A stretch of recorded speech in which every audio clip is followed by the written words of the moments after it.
Welcome into the BFR podcast. We're back to recap episode 4 of Hard Knocks. And if you notice, we don't have Dave today.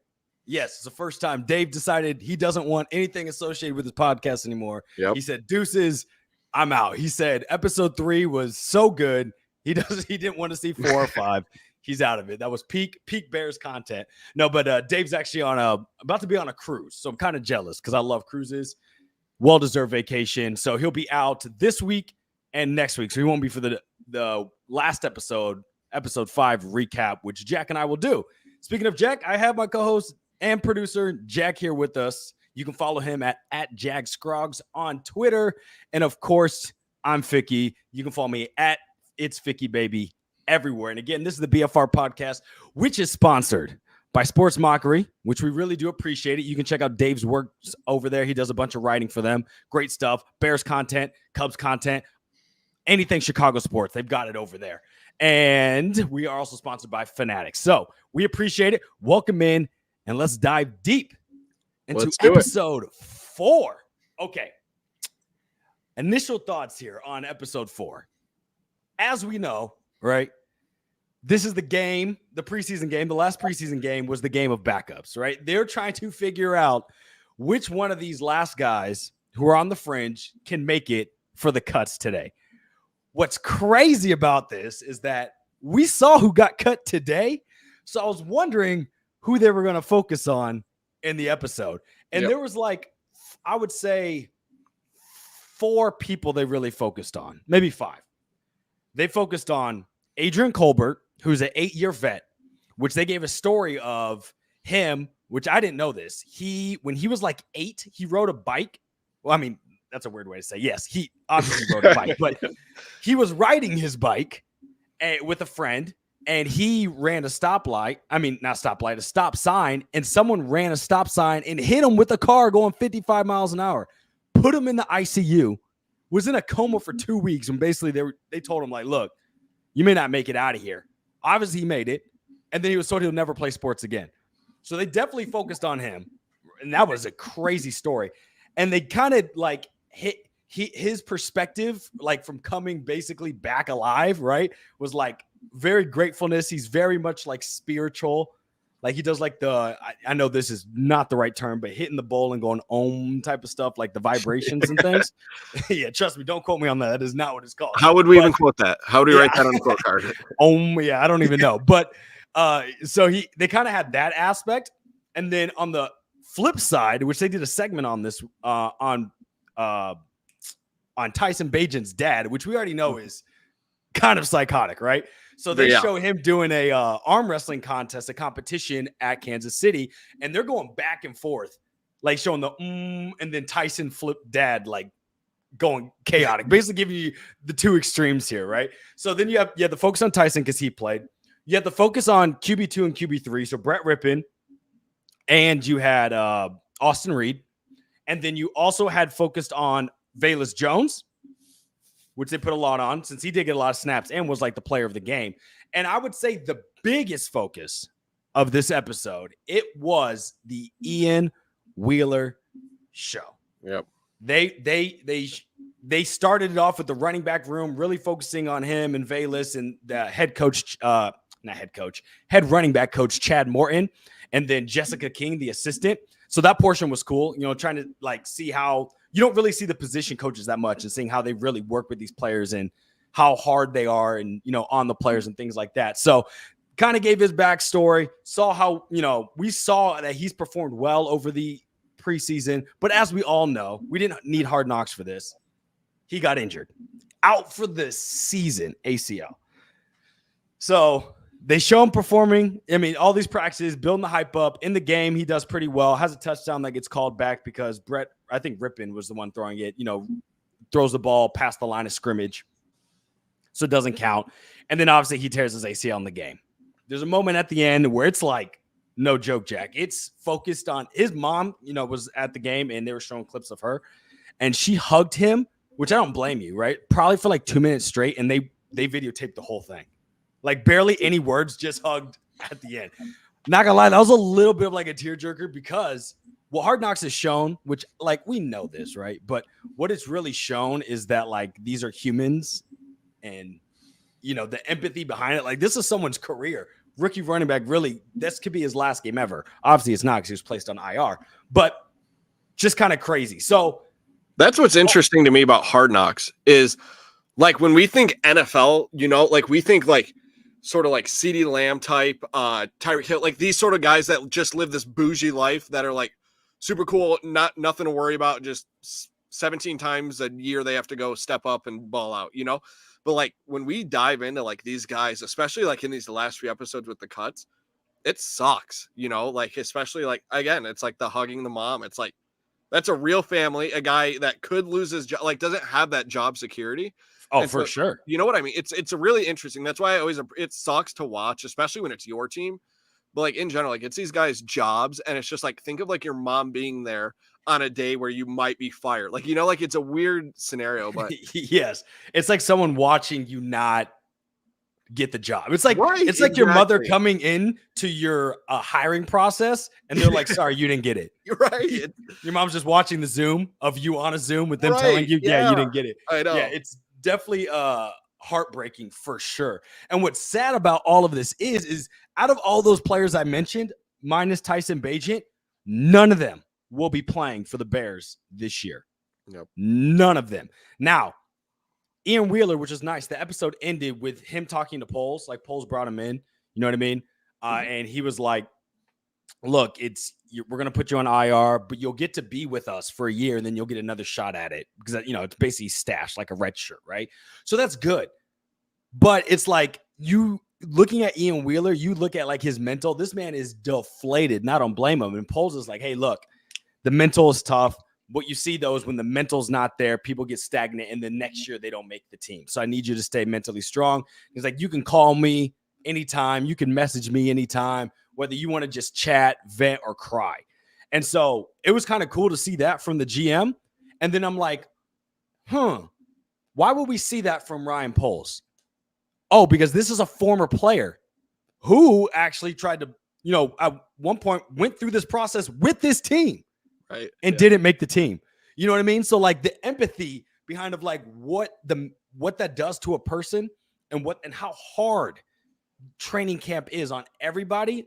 Maybe not like, the certified starters, your round 1 through 5 draft picks, but like even that I saw today. This is crazy. I don't know if I've seen this in a minute. The Colts cut 3 players, and those 3 players were from this year's draft. The 5th rounder, the 6th rounder, and the 7th. You'll see 7th happens all the time. 6, sure. The 5th too, I couldn't believe it. So it's just crazy. Yeah. There's no like job security. Just because you were drafted, I mean, top 4, you're probably good, right? Unless something crazy you would think happens, top 5 though, wouldn't you? You would think so. Top 5's, yeah, that's wild to me. Yeah, top 5 easily. Because I mean, the Bears have had a lot of players from the 5th round that play. I mean, Braxton Jones is a 5th rounder. You know what I mean? Right. Yeah, absolutely. So, but I know we're going to dive into the winner of the episode. Yeah. Is Ryan Poles the GOAT? I mean, I'm not like I'm sure gone on so many rants. Right. I'm sure that like a lot of GMs, owners type, like I can't remember it specifically because I think of the Cowboys one because that's the one I'm most like familiar with, but like, I feel like other GMs are just sort of like, we wish you good luck, kind of like you're one of us still, that kind of thing. But like for Poles to actually like get like personal and be like, listen, you're here for a reason, like just stick to it. Like, it's sort of like, again, not to get spiritual, it's like God's got that road for you. It's that kind of thing. There's something about him. It's unlimited aura. Unlimited for aura. Sure. I don't know what the aura count is officially on him, but unlimited. Yeah, we might need to get an need aura reader. Yeah. We need an aura reader to see how many decibels it's. Yeah. No, but I agree. Like Poles, look, he's not going to be perfect. No GM is perfect. Okay, there's going to be misses. Right. There's going to be hits, but from a human standpoint, at least from the information that we can gather from clips, whether Hard Knocks, Bears content, right, how we see him move, our interviews, things like that. It seems like he's a decent human being. Right. Now, that doesn't mean being a decent human being does not equate to win. So obviously, if you don't start winning games, you'll be out the door. Right, yeah. But it is nice to see that he can build a roster and he's a decent human being. You know what I mean? Yeah, So absolutely. obviously building the roster is the most important, which sounds crazy, but from a NFL perspective, a football perspective, that is number one. But it's also good to see like you got a good guy leading your organization, because you see with a lot of these organizations when they're shitty, right? Correct. It's like Yeah. Right. a lot That's of it what I starts mean. with the owners. It's normally like the owners are dog shit. They hire people that probably aren't, the best, and just trickles down. Yep. Right. Yep. And funny enough, Montez, I think, had a quote today talking about how toxic it was in Washington. Like, it's just crazy. When I talked to him, like, what was that 2 Father's Days ago? I think last Father's Day. I can't remember. But when I talked to him, he was telling me like the things aren't like that great there. Like, Chicago is night and day from an organization like Washington. So it's just good to know that we have someone like Kevin Warren, a proven track record, and then also Ryan Poles, who seems so far within the first 2.5 years or going on your third year, seems like good person, knows what the hell he's doing. So I'm happy about that. Right. Remember the whole Fields trade ordeal, and it was like the Atlanta Pittsburgh kind of split, and then Justin wanted. I mean, again, I'm reiterating common news, but like, Yeah. the fact of like that concerns me a bit because you just brought up like there's a difference between being nice guy and like being a football guy, So obviously, I love a nice guy, and if we could have a good GM that can put up 12, 10 wins this season, all good stuff.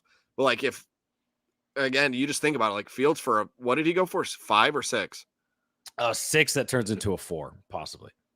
Right. Like that's, But what were we but talking my about? argument, Go my ahead. argument is that he probably wasn't going for like maybe you got a late third. That was probably, it's not like That's night and day, man. That's night and day, a 3 and a 6. No, for sure.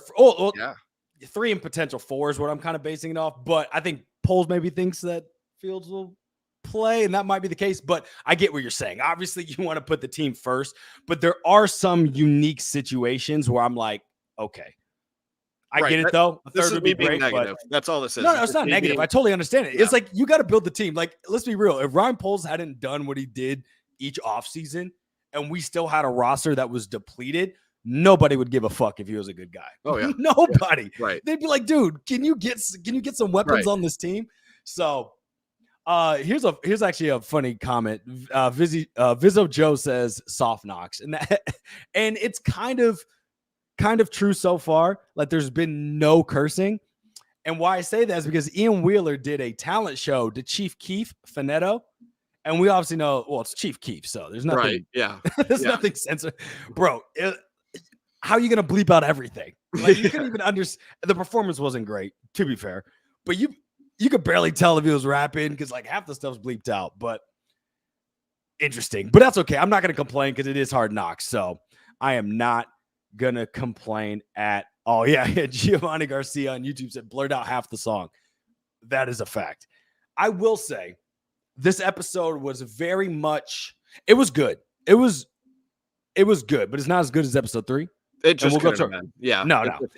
And we'll get to our Rotten Tomatoes at the end. But what was good about episode 3 is you got a mix of star power and the like rising star, not rising stars, but like journeymen or like people who are trying to start their career. This episode was none of that. You got no DJ Moore. You got a little bit of Caleb, like tiny. But it was mostly the guys trying to make the roster, which makes sense because none of the starters played. It's how the show goes. That's just, that's the nature of it. It goes star, and then it's like, no name kind of guy. Not no name, but you know what I mean. Just, yeah, it's less exciting, I guess. No, that's fair. And I think the biggest problem was just that the cuts happened today. I wish the cuts were happening tomorrow. So then it's like you watch this, and you're like, oh, hopeful, and it's like, oh no, I know none of these people will be putting on a jersey. That they plan it that way though, because I mean that obviously goes into it as that's one of the selling points of Hard Knocks is like you get to see the behind the scenes of the cut. So I think they did it on Tuesdays though. Well, I think they don't, and correct me if I'm wrong, I'm pretty sure they don't show the cuts anymore because they used to show them, and then they were very. I mean, I understand why. To it, maybe, yeah. Well, it's like you're showing someone's like life potentially not fully end, but the career ends, right? And that's very devastating. I wouldn't want that broadcasted. I know it's a hard business as it is, but like, we talked about your mom watching you not get hired on a job. Now imagine Yeah. every single player, like every person watched you not get hired. So I think they kind of gone away from that. But yeah, it is interesting because obviously the cuts happen on Tuesday, and they all these episodes come out on Tuesday, so you know it's bound to happen. But speaking of cuts, before we get to the best of the show, I actually want to show. Let's go through because the cuts did happen. Let's go through some of the cuts and the waivers and some of the surprising names, and I kind of want to know your thoughts on some of these. So let me pull this up. Let's see here. Make sure I know what the hell I'm doing. And then let's go. No, you're good. Boom. And then we'll whoops. We'll go here. Okay, cool. So here's the 53-man cuts that happen. You have waived and then those that were released. Released basically means you're now a free agent and can sign with a new team, from my understanding. So we look at waived. You have Austin Reed, obviously QB4, expected, right? Was it? I was thinking Ripping got dropped, dude. I was like, I think everyone on Twitter X was like, okay, it's Austin Reed season. So I was a little surprised to go down to 2, and especially not like, because do you go waiver? I believe you go waiver and then practice squad, correct? Yeah. You give every team a chance to grab you before you go practice squad. Correct. Even then, like, are we running a 2 QB roster without the 3 emergency? We are, because great segue. The NFLPA just sued, or I don't know if they sued or they basically vetoed the new rule that allowed for you to have a third man on your roster, your third QB, emergency quarterback, and have it not count for the 53rd. Or not count for the 53. So now it's going back, from my understanding, it's going back to the old way where if you want 3, it's got to be 3. It counts. No team is doing that. No one's removing one more player to have a third quarterback. Okay. That's why they implemented the rule, right? Okay. So because of that, one of those are going to go practice squad. Okay. So got it. But yeah, I think that's why. But that literally just happened this morning, though. So I didn't see. But okay. No, I know it kind of random. Like, I didn't hear anyone talk about it, but okay. But looking at this list, let's look at some of the waived. You have Austin Reed, which we talked about. Yep. Brandon Bates. Why I highlighted him is because I'm pretty sure he had like the highest PFF score for like tight ends in the preseason. Take it as you will, but like you'd say, okay, there's some truth to that where it's like you obviously performed not bad. You know what I mean? You getting a high PFF score you may not agree completely with like how high it is, but it doesn't mean normally if you have a high PFF score, it doesn't mean you are bad. Like normally there's at least a correlation of like you are at least average, right? Or above. So sure. Surprising to see that. Theo Benedict, we talked about this, the Canadian, or Canadian, right? Yep. Right? Yeah. Okay. So the one who did basically the proud to be American, he got injured, I believe, week 1, preseason 1, or maybe 2. I can't remember. From 2, the field goal. Yeah. And he did the splits, and so he's out. So he got waived. And then Jake Curhan, Jamri Komra, Deshaun Mallory. We barely heard of any of those people. Yep. Micah Baskerville, though, definitely had a really good preseason. Had some turnover plays, was all over the field. I believe he's a second-year linebacker, but he got cut. So I think they end up keeping 5 linebackers, and he was just outside of that. I think it was Noah, obviously the Tremaine, TJ, Sanborn, and one more, which I can't remember off the top of my head. But Micah ended up not making the cut. And then Carl Jones, Leon Jones, no big names. Reddy Stewart had 2 interceptions last week, 1 pick 6. I would say had a good preseason from a stat-wise. He ended up getting cut. Ro Torrance, Cameron Lyons, and Corliss Waitman. So anything on there that really shocks you from the waived perspective? It doesn't shock me, but Reddy going sort of sucked. Like we really, I mean, at least for me, and I think at least a decent amount of people, we really started to like him after that week. What was it? Week 3, right? Preseason. Yep. Again, not surprised. There just isn't room. That's the tough part of the 53-man is there's just not room. Yeah, which is crazy to think about because it's 53 players, right? You're like, dude, I mean, that's a shit ton of people. Well, that's why I wanted to come back to this comment from Bears Junkie 23 Hoff. He said they need to allow more than 53 players on the squad if they want to go to 18 games in a season. I I sort of Great point. agree. Yeah, I But agree, that's right? you're gonna have to wait for the next CBA because that's where all of that gets Right. decided. Right. And so then the last one, well, obviously it was not 18 yet, but that was not in there, right? So they're gonna the NFLPA will definitely negotiate that like crazy because it's inevitable that they're going to 18, right? They're gonna go 18 weeks. I'm hoping they do another bye, which is not great for the fan perspective, but I would love for my football players to be on the field for the whole season. You know what I mean? Like, come on. So I'm definitely for like mixing in another bye, maybe after like when they especially since the NFL's traveling a lot. Sure. Like, as soon as you travel, come back, that's your bye. So Yep. it's like an extended bye. So you just get 2 buys in there. That'd be fantastic. And then I want to answer this question really quick. Rudy, we sort of went over this.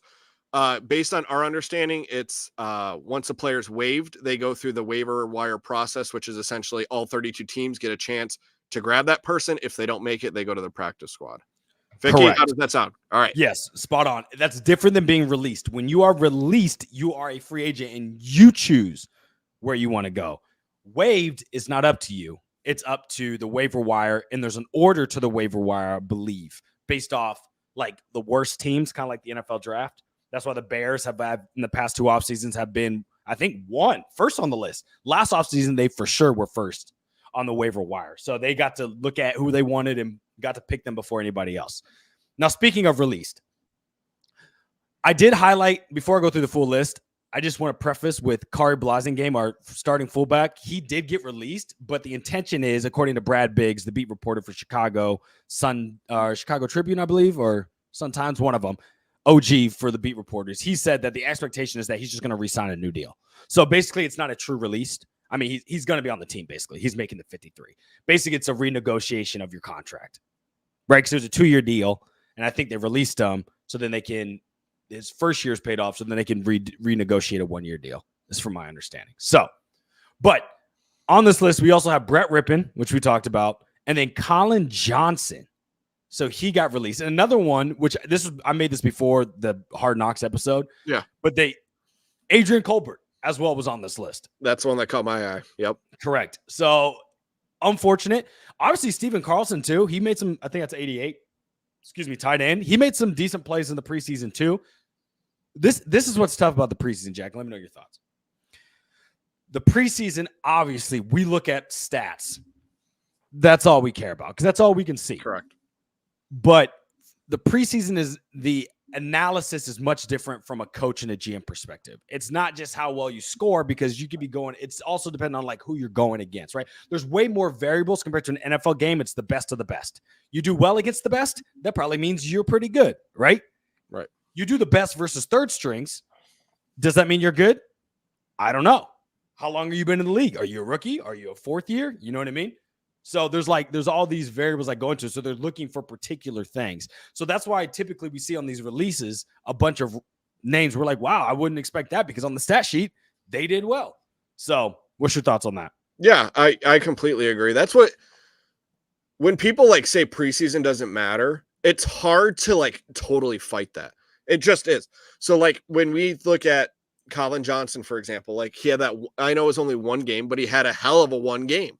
Right. And so it's like, but then you can counter it and spins on it and saying it was against third stringers, and the joke is like, he's going against plumbers. Like, you know what I mean? Yeah. It's hard to like prove yourself when you're not going against Jalen Ramsey or whoever, you know what I mean? Right, so it's hard. We had a question a few weeks ago. I remember of someone saying like, does it matter? Is it good for Caleb to go against the first string or the good teams? But it's like, it's not, because it doesn't fully matter in a way. I think a lot of it also is like coaching, and if they can see progression in practice and their attitude and the way they get along with the locker room. We don't know if Brett Rippon was just, obviously he wasn't, but we don't know if he was just the biggest locker room cancer ever. And he just like, so it's like, you don't know the full story. Obviously it's tough, but preseason's I completely agree with everything you said. It'll be interesting too, because I wonder if they're going to go away from the preseason if they go to 18 weeks, right? Are they going to do more of those dual practices, joint practices? Because you hear, and they said this on this Hard Knocks, right? They really care about the practices. That's what's most important, because those are structured in essence, they can control the variables, more of the variables than a game. A game's got a lot of randomness, which is great when you're going against ones, right? And you prepared for that. But in these type of situations, when it's like we're trying to find out particular things about particular people, you want to structure a practice and you can get that.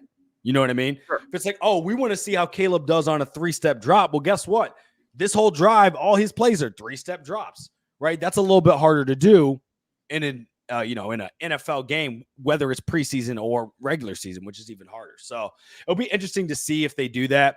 But I mean, this time of year is tough, man. It's you especially watching Hard Knocks, and you're just like, man, you kind of connect with these people. You want everyone to make it, but obviously that's impossible. Yeah. Because if everyone made it, then maybe I'd be on there too. And that's just not the case. Right. Obviously, they're going to take the best. And when it comes week 8 and, we're 5-3 or 6-2 or whatever it is, we'll be happy that they decided to make the moves that they did. Not necessarily for the people, but for the benefit of the team. So one more note real quick. Yeah. Last week we talked about like for the cuts and our expectations. We sort of talked about the wide receiver and the DB battle. And so if we look at our list here, there's 1 receiver and 5 DBs that were cut. So I find it, I mean, obviously we had some IRs and like Pettis and things like that. Yeah, Pettis. Yeah, I was about to say Pettis got put on IR. But then it becomes even more surprising to me to cut Colin Johnson because we were sort of debating between the two, and then Velas being that weird running back scenario, kick returner. Yeah, so that was the thing, because the Hard Knocks last episode made it out, or maybe it was episode 2. They kind of hinted like, oh, Velas is on the bubble. I never believed that. Dave didn't believe it either. I'm sure you didn't either. But he's making this team, and it was obviously he had a great showing in the last preseason game. I mean, he was the MVP of the game. But I mean, it just shows here. Like, I'm not surprised. The man's going to be on all. You want to make a team, be able to add value in multiple different ways. Running back room, it may not be much, but running back room, wide receiver room, and special teams. That's how you make the team. They talked about on Hard Knocks. You got, your special teamer. That's how you make the team. That's how you make those final 5 spots, like 48 through 53, special teamers. Yep. So, yep. Good for him. But okay, we will go back because we want to go to the best of the show. So want to get your thoughts on that. All right. So, best part of the episode. I want to know your thoughts. I'm trying to think of like what was necessarily the greatest. I'm not being negative. Sure, because I had a little bit of a harder time coming up with one because it wasn't as pizzazz. You know what I mean? No, what I'm about to give you is not. It's nothing exciting. It's just what I thought was funny. Rest in peace, Austin Reed. But the moment with the Sears Tower, I thought that was really funny. Of him just being more like, again, it's just like it's sort of like the NFL kind of like. Seeing the funny like situation these guys, obviously we know he's funny. He had that funny performance, and his family seemed great, and so we obviously knew. But that was just a funny scene, and what's a pretty, I mean, it relatively is a dark episode in a way. We're like, we know that these guys are done off the team. We don't know where they're going, so it was nice to like at least like sort of crack a smile in this. Yeah, no, that's good. There were some pockets of like funniness, I would say, like even when Rome and John Jackson, who's a wide receiver, they went to go pick up snacks for, I guess, some of the players, like shopping. Right. I don't know if this is scripted or not. Not scripted, but I think it's kind of set up by Hard Knocks. There were some funny parts in there, just their dialogue to each other. So, like, there's some cool stuff, but it was like, you go to episode 3, let me preface. I think the issue why it's so hard is just the star power. You want some more Caleb stuff. You want some Rome stuff with some plays. You know what I mean? Then if you had some of this other stuff sprinkled in, it'd be nice. But this was the first episode where it was like barely anything of that. Now, I would say what was kind of cool, and I think we had a comment of it. Let me see if I can find it. It was basically right here. Oh, no. So this one was funny. Was Austin Reed basically at the end of the final preseason game against the Chiefs, and they're about to do their victory formation. He comes in and is like, this is what it's all about. They're going to talk about us like they talked about the 1985 Bears, the Patriots, the Kansas City Chiefs. Like, he's listing off. I literally think of the Spider-Man meme and me and Austin Reed. That's literally the kind of like shit that I'd be talking about. True. That is true. You know? That's 100% true. And I'm like, yo, this is a preseason game, but I appreciate it. Yeah, like, they're going to remember that. They're going to remember the 2024 preseason Bears. Right, I'm like, yo, that's funny. That is funny, but then also kind of sad because in my head, I'm like, bro, you're not even on the team. Are they even going to remember you? Jesus. You know? Come on. Bro, What the hell was that? I'm just saying. I know not to dig the guy, but I'm Yeah, like, I think in you my dug head. him. I don't know what the hell that was. No, I may have dug. My bad, Austin Reed. That's nothing against you. I'm almost like, damn, that fucking sucks. Because you see, again, I feel like I'm being a negative Nancy, but you see how hard these players work, and I get it. Like, there's obviously you're going against other people. It's competition for a reason. This is not just to the Bears. This is to all the teams. But it does suck when you get the inside perspective of like how well these guys are gelling, how hard they work, the friendships formed, and then boom, out of nowhere, gone. Right. You know what I mean? Because they had a whole section which I thought was cool, going back to the Sears Tower thing, where it was like Brett, Tyson, and Austin, and basically just talking, like showing their camaraderie, them joking around with each other. They actually talked about like, hey, we're like the bench riders of a Division I basketball team. You know what I mean? Yeah, it goes to the Final Four or something, just sitting on the end. It's kind of right. So, but it sucks because it's just like, boom, both of you guys are gone. And now it's just the Tyson and Caleb show. What was cool, though, with Tyson and Caleb, though, which I think this is actually my best part of the episode, it was like 4 seconds, Jack. Tyson has his first drive. Obviously, we know he scores a touchdown. He comes off to the side, and he's like, goes to Caleb. Caleb, like, congratulates him, and he's like, yo, thank you for all the help. I've learned so much from you. That's what Tyson says to Caleb. Mm-hmm. And then Caleb's like, no, I've learned way more from you. So I just thought that was cool. Again, totally different situations, but for a second year and someone who's older than Caleb, I'm pretty sure.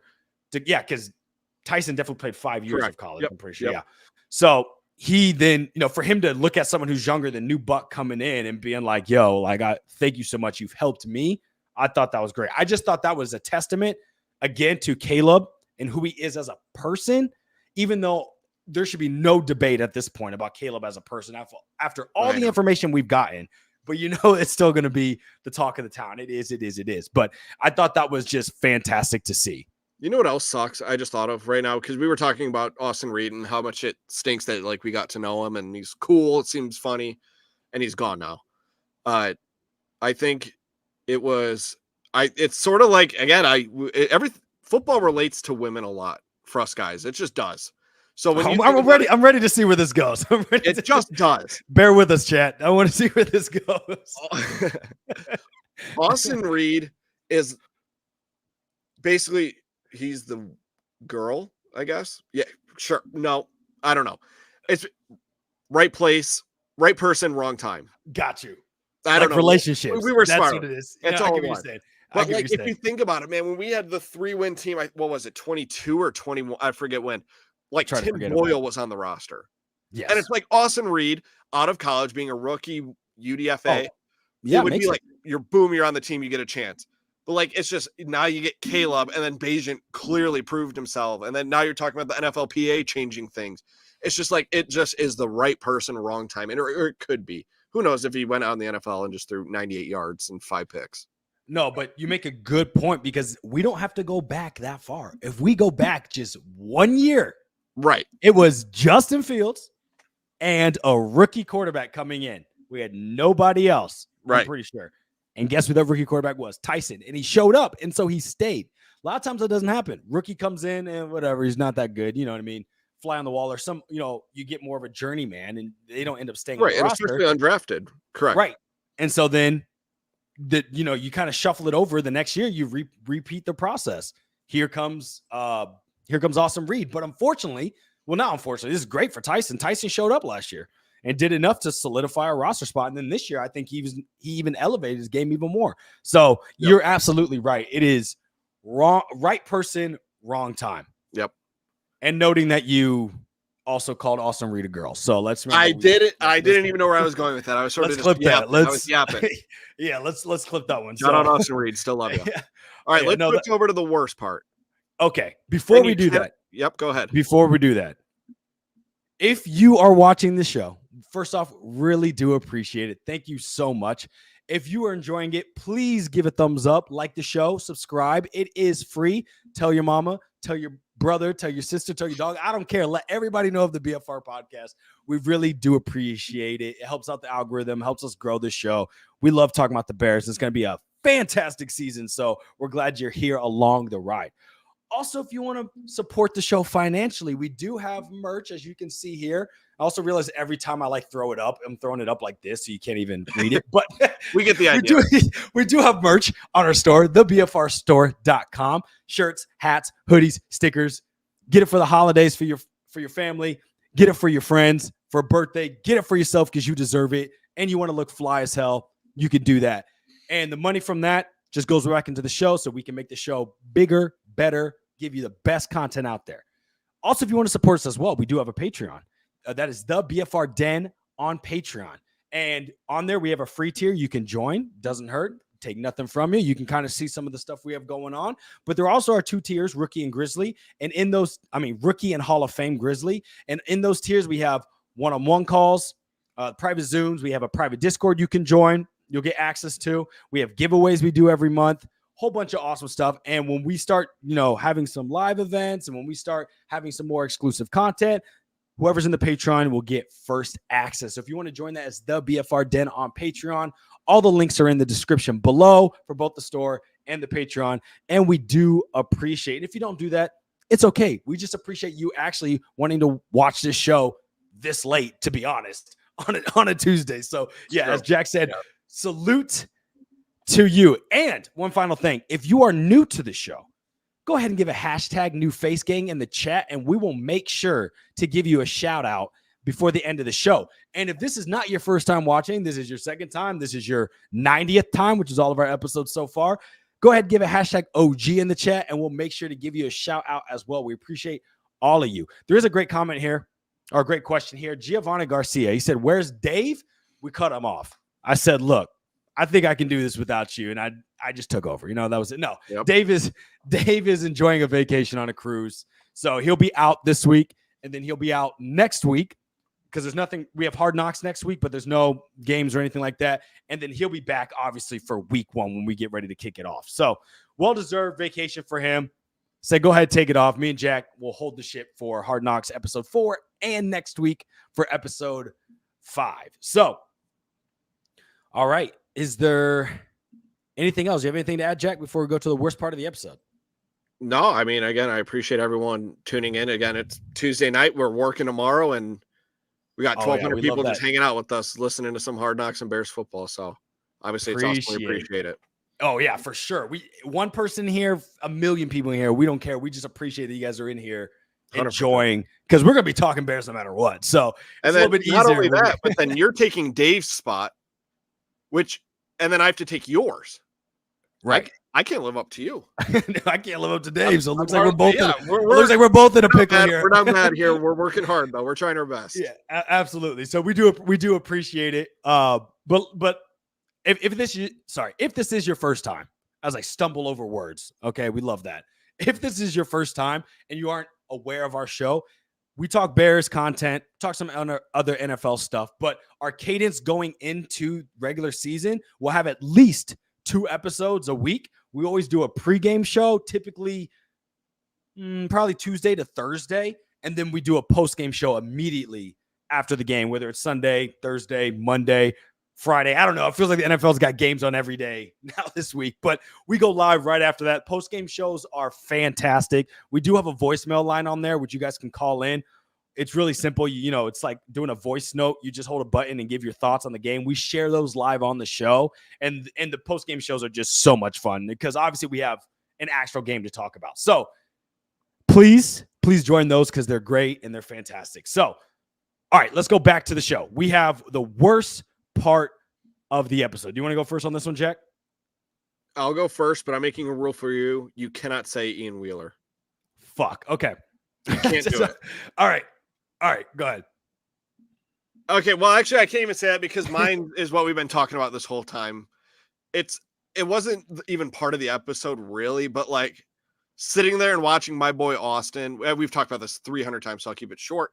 Seeing Austin Reed and just like vibing, cool with the guys, doing the Sears Tower funny thing, and knowing like it's like watching the end of a movie and then going back and rewatching from the beginning. Like, it's like, you know what I mean? It's like, You know how the it's ending. gonna end, and Yeah. it sucks, and you hate the ending, but you got to watch the journey. You know what I mean? But that's my worst part. It sucked. Again, like I said, it was a depressing episode. Yeah, depressing, which doesn't mean bad, but it was depressing. It was a sad movie. We watched a sad movie today. That's exactly what we did. Yeah, right? yeah. This wasn't your funny, comical, this wasn't Deadpool. You're watching like a biography on someone who's been killed or something. You know what I mean? It was like, it's Sure.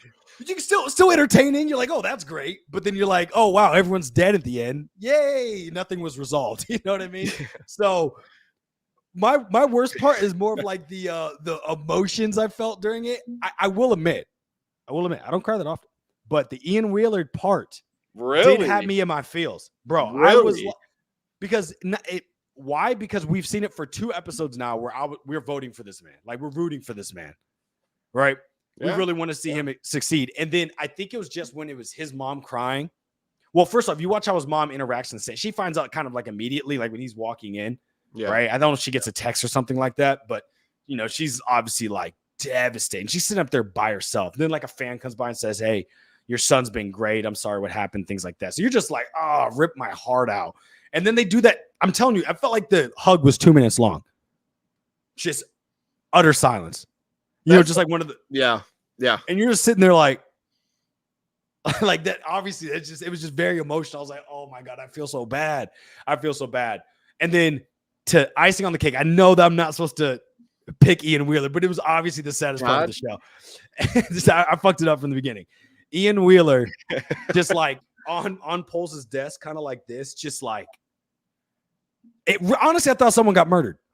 That's what it felt like. It felt like someone got murdered. Right, right. It was bad. I know. And then you mix that in with finding out that Adrian Colbert literally almost died when he was like an 8-year-old or whatever, like super young. And just like, oh my gosh, like what the? And then he gets released. Like, that's what I mean. It just sucks. It sucks to like know these people better, and then they're gone. And they're just like, go find a job.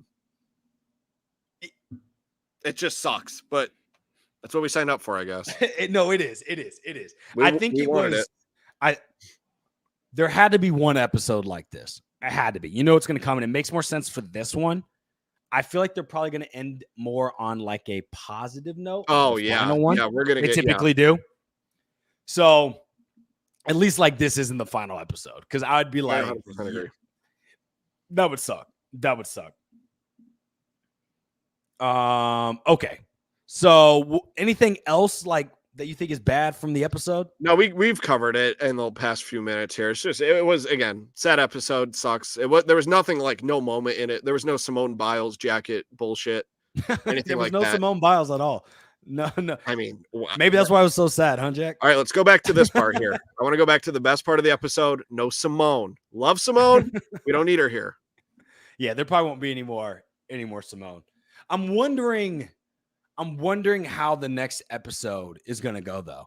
Are they going to show? It's obviously going to end in positive, but there's no game. I have a prediction. I think it's going to be like very practice focused, obviously, but we're going to get a lot of outside content because we haven't gotten, which is surprising to me. Like so I forget the dog's name. So I'm a fake Bears fan. Caleb's dog.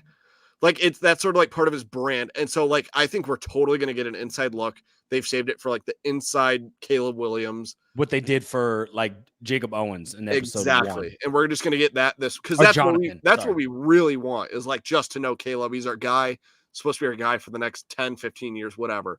So I think it's going to be like super driven Caleb Williams inside look, kind of. That's my guess, at least. So he's going to be the star of the episode next week. Right. Who was the star of the episode this week? God, I mean, how do you pick? I mean, you sort of touched on it. The whole Tyson Bagent, like, I'm going to get Tyson Bagent, star of the week. Congratulations to him. I give it to him. One, the arm wrestling thing was funny. I'm telling you, the back and forth. Right. It was funny. was pretty funny. Funny. Number 2 was the moment you talked about with him and Caleb. Just like that super quick interaction. It's just cool to see him be so content with like being where he needs to be. He's not someone who's like sort of like fuck this. I want to be QB1 somewhere. I know I'm capable of it. He's like, I'm here. I love the people, the team, the organization, whatever. And it's cool to like see him. I think that he is such a vibe, and like his personality is just so like every single rookie. What do you call it? Like showcase. What is that when they sing? They call it something. Oh, they're like talent show. Sure, the talent show. Yeah. Every single time he's in the front row with the QBs, and he's like dying laughing and cheering, going crazy. Tyson Bagent, star of the episode. Congratulations. He has to be the star because he's the only one on the team left. He's the only one who made the team. So, dude, look, I sort of want you to get cut from a team, and you can feel it. You hate them. You don't. I don't hate them. These are facts. These you like Ian Wheeler's mom, and that's it. That's all you got. Well, to be fair, Ian Wheeler technically is still on the team asterisk, right? Because you are IR, so you get to be in the building. You still get to go through the playbooks. Like you get all of that, which is good. But Poles also was like, hey, look, the biggest thing is you're not getting snaps. Right. So, I mean, but I know we've talked about Ian Wheeler ad nauseum, but he was most of the show. But yeah, star, it's either him or his dad, right? Because that's what I mean. His dad on the arm wrestling was crazy, bro. He basically like, and this dude looked like he had him. He like let him go all the way down, and then he like he went like psychotic, and he was like, he pulled him all the way back. Like there's a screw loose in there. That's great for him. But he's like, we didn't even talk about last week when, Tom Pelissero caught a shot. Do you remember that scene? That was when they were sidelined. No, that was last year, last episode, but it was like in college, wasn't it? No. It was when Tyson. That was at the Senior Bowl. Correct. Yeah. So last year, before Tyson was on the Bears, Tom Pelissero was at the Senior Bowl reporting, and he was there. Actually, they set up the arm wrestle. So crazy. Yeah, he is funny. Yeah, he is. But there is a good one here too. Rudy Pfaff the fourth said V12 snub. Honestly, yeah, Velus. I mean, he was the star of the game for sure. So, but it's crazy though. We don't even see that from Velus if Ian Wheeler doesn't get injured. He wasn't going to get those snaps, but because Ian Wheeler got injured in the first half, Velus got the rest of those snaps in the back half, and we saw what he did. So, as someone who's never played football before but has watched it forever, I'm surprised that there aren't that many like dual threat skill positions. Like it's just surprising to me that there's not more Deebo Samuel-esque players that are wide receiver, running back, or Taysom who's tight end quarterback. Like it just seems interesting to me because these guys are athletes and can hypothetically do it. So it's surprising to me. I know that running backs get killed out there. I get that. But it's like when you got guys that are like super skilled and capable, like we run jet sweeps. So it's sort of a run, but you know what I mean? Like I'm surprised that hasn't evolved still. I can tell you, well, this is my hypothesis. Please, yeah, go. You only have so much time in the day, so much energy in the day, right? And when you're doing two things, you have to dedicate time and energy to both of those. So if you have 100%, right, 50% has to go here, 50% has to go there. Sure. So if we're saying growth is linear, this is all hypothesis, right? So the amount you put in will then correlate to how much you get out. What happens is you get good maybe at both, but because the time is split and the energy is split, you never get great at one. I'd rather be great at one than be good at both. I don't know. I would. Because guess what?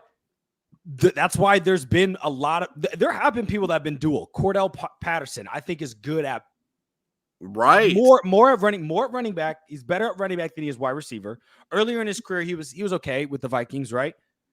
But you know what? If he was running back his whole time, he may be like if he was running back his whole time and he had his past 3 seasons was kind of like how it was from the beginning of his career onward, you'd be like, oh, wow, you are a very, very, very valuable running back.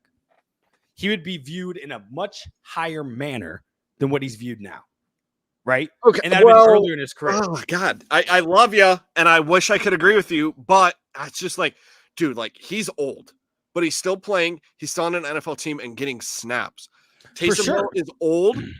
He's still on the field. Well, he was old when he came in. He was a rookie at like 28. Like, yeah, literally. Yeah, he was old as shit. It's just surprising to me that these guys aren't even getting like 1 or 2 snaps. You know No, what I mean? that's different. That's different. That's Getting like 1 or decent at 2 quarterback. snaps. Yeah, You know yeah, what no, I mean? that's different. But I'm saying like where you're a full, where it's Sure, like sure. Okay, split. fair. That's a little. I just think it's a little bit harder because there's so much to each Fair. position. Yeah. So it's like really honing in your skills. I'd want you to be more focused on one. Now that doesn't mean you can't get moved around, like Velus. Like if your focus now is running back, I hope you can run a screen and the wide receiver position and take it 15 yards. You know what I mean? Like there's certain aspects. It's like, okay, maybe you don't have to know all the ins and outs. We're focusing on your athleticism in this type of role, right? Kind of what they did with Devin Hester when he first went to wide receiver. Like, hey, look, we see how good you are back there. Let's see what you can do. That's what here. I'm saying, Fick. I'm just like, dude, I wish that they would give some guys a shot at it. Like Debo is the prime example of what I'm talking about. Is like, I don't think Debo would be anything if it wasn't for the running back that what I don't even remember what season it was, 22 or 23, something like that, where he just really picked up the running game. And it was like 8 rushes, 60 yards, something like that, with 4 receptions for 70 yards. Like it's like that kind of shit. But I'm yapping about something that has nothing to do with the Bears, but I'm kind of does. We have a player on this team who could actually fit that role. Yeah, fair. Okay. So it may happen, and we don't know Shane's. Well, I'm not saying we don't know. We understand his concepts, some of his foundations from his time in Seattle and from the Rams tree, you should say, the Sean McVay tree. Right. But we do not know what he's going to do on this team. Yeah. We have absolutely projections, assumptions, but that could be something. He could unlock V12, and we could see maybe more growth, or like Velus could bring more value to this team that he has brought in his previous 2 years. So yeah, we'll have to wait and see. There's a funny comment here, though. Going back to Tyson's dad. This is from John on Twitter. He said, "These guys here call me Travis, but you, my friend, can call me Daddy." The part was, dude, he's crazy too. I was thinking, I forgot who I told. I told somebody watching the episode. I was like, he has to be a nightmare at a bar. Bajan's dad. Like you give him like 3 Miller Lights or 4 Miller Lights, you just know it's yelling, screaming, like just being that loud guy. Yeah. Starting fights. I'm like, I don't want to assume. I don't know the guy. So that's definitely making assumptions. The vibe. But the vibe is that equal to some of the people that typically do that. You know what I mean? It doesn't mean he's that guy. No. But typically when you see the ones at the bar, they look like that guy. So absolutely. I don't know what to call that. It's definitely not racist or sexist, but it's barist maybe. I don't know. It's all right. Yep. Barist. He's a barist. There's something about him. Yeah, that's funny. Definitely stereotyping a group of people there. That's funny. But yeah, we've all been in situations like that. But the funny thing is, because those guys typically do it, because just like Tyson, they're ginormous. And you're like, I mean, just like Bajan's dad, they're ginormous, so you're not stopping them. That's how I would be if I was him too. I would sit there and just be shoving people around and be like, "What's up? What are you gonna do? What are you gonna do? I'm not doing anything. Right, nope. exactly. Have fun. I'm gonna order a shot and chill. You know what I mean? So we do have a $5 super chat here from Tito. Said Sewell over Baskerville, bad choice. We should have kept Reddy. Reed's Trump impression was on. Oh, Reed's Trump impression was on point. I'm gonna arm wrestle Bajan's dad so I can get owned. Well, Tito, first off, thank you for the super chat. As always. Secondly, you're going to need that $5 if you wrestle Bajan's dad, because I don't know if your insurance is going to cover the damage it's going to do to your arm. I'm going to be honest. I don't know your arm, but I'm assuming it would not be good. It is probably going to be painful. So, but appreciate it. On him. I cannot believe Noah's on the team still. I truly can't even fathom that he didn't even get bumped to practice squad and he's on the roster. It has to be special teams. That's the thing, though. We don't know like what he's, because obviously with special teams, we only see the people making tackles, right? Typically, or like fielding a punt or a kick return. There's like 10 other people blocking, PATs. You know what I mean? There's like, he could be doing that stuff fantastic. We don't know. We're not. Yeah. I'm not going to go through the all 22 to find out how Noah Sewell is doing on. Get Tito on that. Tito, do that. Yeah. Come back next week and let us know. So do it for me. Again, I agree with you, but that's what's so hard about preseason, Tito, is because we look at the stat sheet and say, "Well, Reddy's got." Like the dude balled out last week. 2 interceptions, 1 a pick 6. You're like, you should be on the team. but does he contribute to special teams at all? If not, bye. Same with Baskerville, right? Made plays, but does he do his job and assignment on special teams? Maybe he doesn't. There's a duality of a man. He could be decent enough at the linebacker position to make the team, but he could be dog shit in the special teams. And they're like, dude, look, that's where you're going to play. You're linebacker 6 or 5. It's not happening. So, yep. And this happens every season. I think I told Dave this on the first episode of Hard Knocks after the first episode, I was like, this happens every year. There's some preseason player that balls out. We fall in love with them. They get cut every year. Yep. Every year. And it's going to happen again next year. It's going to happen again. It just happens, and it's always going to happen. And that's because we don't have the inside insight to what the coaches are looking for in these players, because we don't even know what they think, like what their role is, what the coach and GM view as their role on this team. Then John has you want to pull that back up for me, Jack? Sure. John on Twitter said, I love Reddy, but he's very small. Great player, though. Yeah, I mean, he is smaller in frame. So we know that Poles likes his big athletes, even for the DB position. All right. You want to head over to our ratings, and then we have a few questions actually tonight. Yeah, we do have a decent amount. Appreciate it. Also, last chance here. If this is your first time, please give a hashtag New Face Gang in the chat. We'll give you a shout out before the show ends. If this is not your first time and you're an OG, which means you've watched at least one episode, just give it a hashtag OG in the chat. We'll give you a shout out as well. And then before you head out, before the end of our show, because we got this final segment, please like and subscribe. We really, really do appreciate it. It helps the algorithm, helps it get out to everybody else so that we can gain new users and just keep building this community that we have. We appreciate y'all for being with us late on a Tuesday night. Okay. Rotten Tomatoes score. Now, before we start, Dave typically has the results. I have a memory of a goldfish with some things, so I have no idea what I've given. I think it was like 85, what you gave. 85, I think was the first one. So I remember that because of 85 Bears. That wasn't the intention, but I remember that. And then I think I did 80 and then 100. I think. I know I did 100 last week because I can't. That's what I remember too. Yeah. And you were 90, 99. 99. And what was your other two? Do you remember? 70 something for episode 2, but I said I would change it to 60. I think I was 76 for episode 2. Yeah, we were all 70s. And then I don't know, episode 1. No idea. Okay. You got a kind of gist of it. Like B+ to A for the first episode, B- to C+ for the second episode. Third episode, A+ across the board. Where are we at with episode 4? Jack, go ahead. I mean, again, it's what we signed up for. I need to put like emotions to the side. I would say it was a good episode. It wasn't 85 is perfect for me. I think, again, it wasn't like spectacular. I wasn't like, oh my God, this is better than episode 3. Like what Dave was saying, which I would love to get his grade now. I forgot what he gave last episode, like 80 something.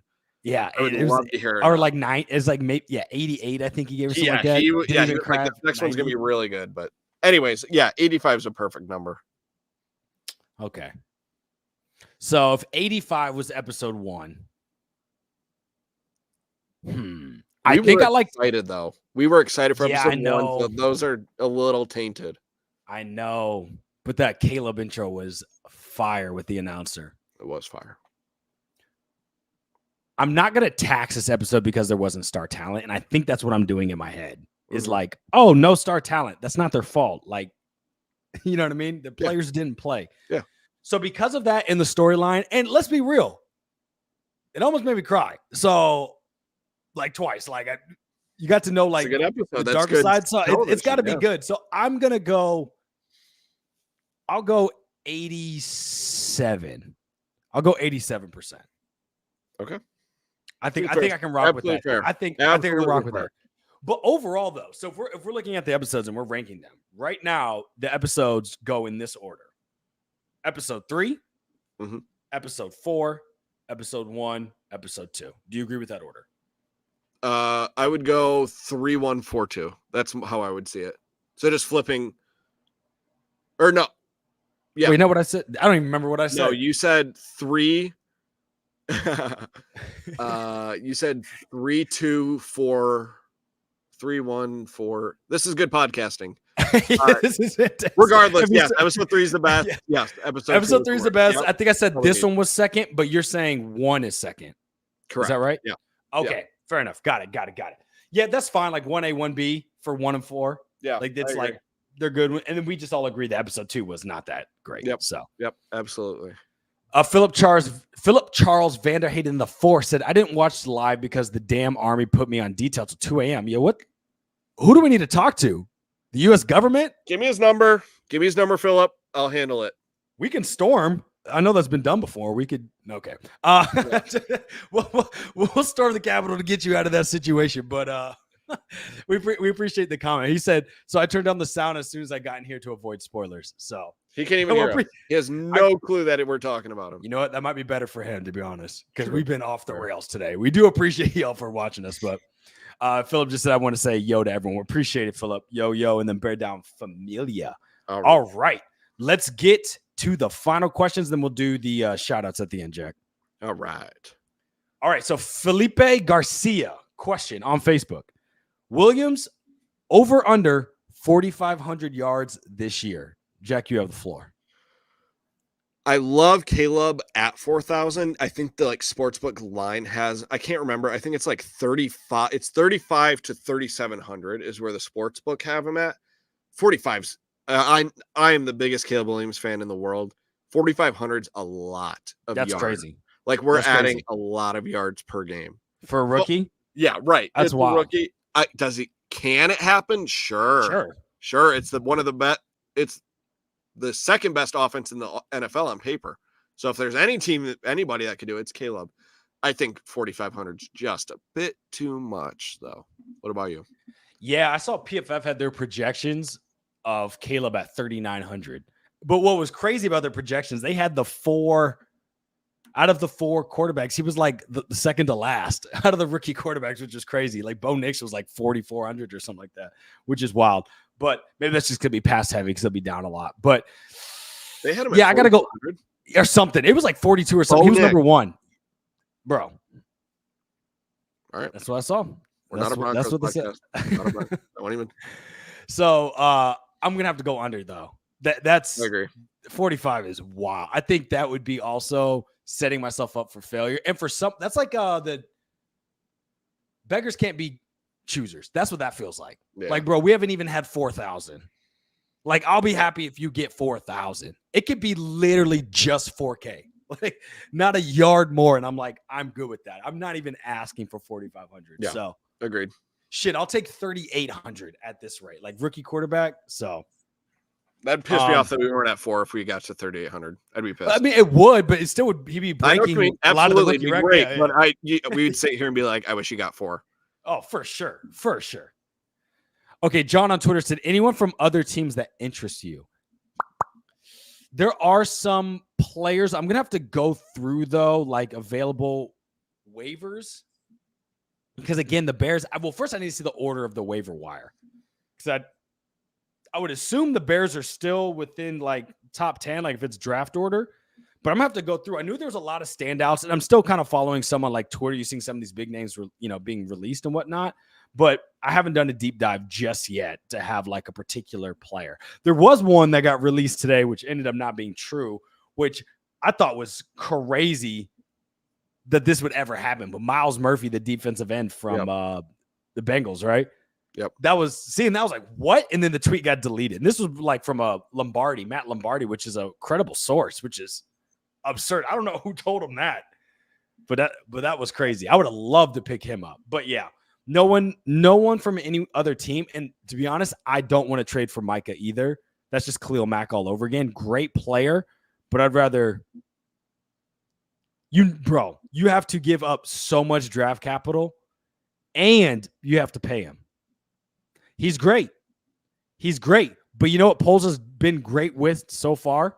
All of his trades, still being able to be flexible. That puts us in a bind. We're not there yet. If Caleb balls out this year, right, and Caleb is that guy, that's the move you make the following year, like the Houston Texans did, where then it's like, oh, we found out that's our guy. Get Stephon, get Daniil, get Joe Mixon. Let's go all in. We don't know that yet from Caleb, we all think he is the guy, and he much likely will be. Not arguing that. But you can't put your eggs in that basket, or therefore you're doing the same thing Ryan Pace did with Mitch. Totally different quarterbacks. I think most of us thought Mitch was not going to be the guy. Let's be fair. I understand that, Jack. I understand that. But from a GM perspective, you have to give yourself, you have to mitigate your risk. And doing that does not do that. You're going all in without actually knowing who Caleb is on the field. I'm sorry. He just hasn't played a snap yet. Likelihood he's going to be the guy and he's going to ball the hell out and we're going to be so happy. But there's that 10% chance and you just have to wait and see. Thoughts? You want to hear him? Yeah, of course. Man. Okay. So what I don't think that Ryan Poles. No, that's it. There it is. Cut it. End of show. Thanks everyone for tuning. I don't think thanks for tuning. Ryan Poles would turn into Ryan Pace if he got Micah Parsons. I don't think so either. I don't think that happens. I would give up. I like this comment here. I would give up 3 firsts and like a third for Micah. You are not going to, especially with the expectation that this team is going to be a playoff team each and every year. Dude, fuck the 32nd pick. Fuck it. I don't. Bro, it is not. I'm sorry. I don't want to interrupt you, but the next year's pick is not 32nd. We know that. Let me put it this way. Chat, do we know this? Because I don't think no, you're right. The odds, so if it's 10%, right? 10% that Caleb could fail, whatever, it's 10% that it's going to be the 32nd. So, you know what I mean? All jokes aside, in our favors. All jokes aside, I'd love Micah, but so would I. Talent-wise, absolutely want him on our squad. Age-wise, everything. Age-wise, young, absolutely everything checks the box. Just knowing Ryan, though, well, not knowing, I don't know the guy, but based off the moves he's made over his 3 years, his tenure with the Bears, it's not a move that he would make, in my opinion, for that reason of flexibility. I think, though, going into next year, we still have cap. We still have a lot of picks, right? I think we have more than 7 next year because we have that second still from the Carolina. So going into next year, you follow the Houston path. NFL's a copycat league. You see what the Houston did. Houston was like, look, first year we weren't expecting to do much, and they surprised people. You have your quarterback, some breakout players from like people like Nico Collins, rookie Tank Dell, right? Some players stood out, and you're like, okay, look, we got a good core here, even with the Will Anderson, our draft pick. Let's now double down. Same thing with the Bears. 2 picks within the top 10, just like Houston did last year. One of them's a quarterback. Hope he balls out. Your second one, hope is a big contributor in Rome Odunze, right? You've got a defense already set. Now, if things go well and you're like, look, this is the guy, we're for sure. You got picks, you got cap space. You can still go get Micah. He's still young next year. You know what I mean? Yeah. I know he'll be a deal, so it probably wouldn't happen. But crazier things in the NFL have happened, right? Literally, we have Hassan Reddick who just got traded, and he hasn't even got a deal done, and he wants to trade out. So, crazy shit happens all the time. So, being flexible, which is what I've loved about Ryan so far, is like the key piece because that allows you to take advantage of these unique situations. And guess what? He just did that this offseason with Keenan Allen. If he didn't have the resource and the flexibility to take on his contract or be able to take it on, right, possibly, you couldn't do that. So that's why I think it won't happen. But if it happens, I'm not going to be mad. Let's be real. I'm not going to be like, oh, what the fuck? I'm like, hell yeah. I'm buying my Micah jersey immediately. Let's get that clear. Right? Yeah. Right. But it probably more of a pipe dream than anything else. Absolutely. Okay. All right. Rudy Pfaff for the 4th. You guys like depth trades we made on the D-line. So I think it was Chris. I can't remember his name. The defensive tackle for a 6rounder. Chris Williams. They're Taylor and Williams. Yeah. Duron Taylor and then Chris Williams. And Duron Taylor, I think, was a 6 as well from Seattle. And Duron Taylor's interesting because he has 21 sacks in the past 3 seasons. So that's good. And then one of those years he had 9.5. So that's productive, right? It's not just sacks that you look at, but from a pass rushing standpoint, he is a valuable asset. And then Chris Williams, I think, was a Flus pick because he was on the Colts, I think, for 2 seasons while Flus was the defensive coordinator. So that's probably like Flus saying, hey, look, I know he'll fit kind of what we have here. It won't take long for him to learn the playbook, a good depth piece. But overall, what's your thoughts on those trades for those late round picks? Yeah, I agree with you. Everything you said. Obviously, there's not too much thought to give. It's just depth pieces. It's not Micah. It's not like a big time guy where we're like super excited. It doesn't change much. It just adds that security blanket. So yeah, everything you just said, spot on. It is what it is. It's good deals. It seems like so far on paper, but obviously we'll see. Yeah, I think the Taylor one's really interesting because I think you're getting a little bit more productivity with him, and then also allows you to not have to. I know you still have DeMarcus Walker, but like you can ease Booker in. So if Booker's not necessarily ready week one, obviously he wouldn't be starter, but even getting like some of those secondary snaps, I think this allows you to kind of allow him to build up time. Because again, he is a project. I know he's outperformed in preseason, but the idea was that he fell to the fit because he is a project, right? If he would have stayed a year, got a little more reps, right? In college, he was projected to go to the second round. So I think overall it's a good move. All right, fair enough. That's all we got for questions. Oh, we got one last one here. Sorry, just came in. Oh, all right. No, you're good. From Hendricks on YouTube, said, why is everyone comparing the Bears to the Texans? Texans lost to the Panthers last year, mind you. I don't give a damn if they made the playoffs. Well, Hendricks, I mean, they're a playoff team, which the Bears have not been for a minute. Well, at least how about this? They won in the playoffs. No. They won in the playoffs. They're playoff winners. You know what I mean? Right. We have not done that in a long time. So being compared to a team that's made to the playoffs with a rookie quarterback, 100% want to be compared to that because we're structured in the same. On paper, we have a better roster than what Houston did. Now, we have a tougher division, so it'll be a little bit harder to win it, but we have a better roster for a rookie quarterback, so I don't understand why you wouldn't want to be compared to that. We should be able to sneak into the playoffs, right? Barring injuries or something crazy happening. It's a good thing. That's a good thing to be complimented to a team that, I'd say had a successful season. The Bears have not had a successful season in 4 years. And it's very similar rebuild processes as well. For sure. But obviously ours is a bit elevated just with the roster and things like that. Like because the argument I could make is Stroud didn't have much. Tank Dell was a diamond in the rough kind of deal. And Nico Collins is the same exact thing. He was drafted in Fields' class. Yep. I don't think anyone knew Nico Collins up until last year. Year 3 breakout, yeah. Right, exactly. So it's a little bit, obviously they're very skillful players.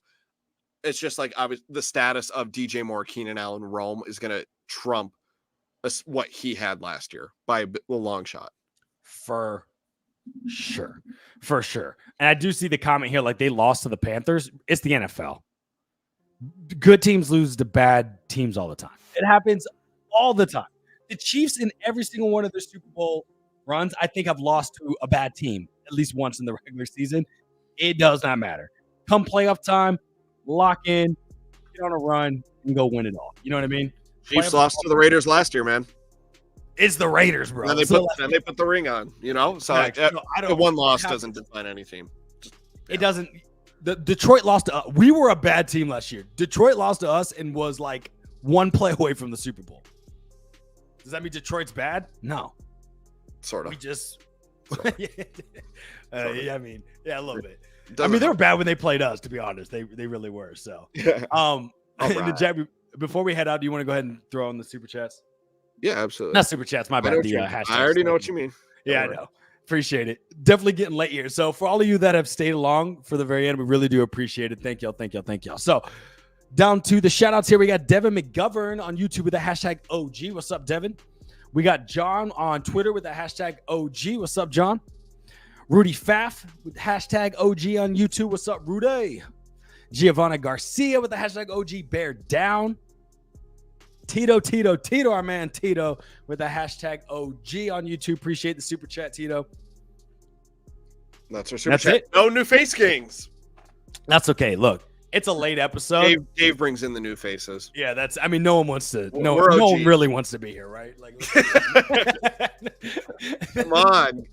They went from a depressing episode to this. I'm sorry, y'all. It just gets worse and worse as the night goes on. Yeah, these guys can't catch a break. It's basically like a car crash. You know what I mean? It's like it's horrible, but you got to watch it. You know what I mean? Yeah, it just gets worse and worse. Oh, we do have a hashtag lurker in here, which we now know what that means. But appreciate ZZZ. Hashtag lurker on Twitter.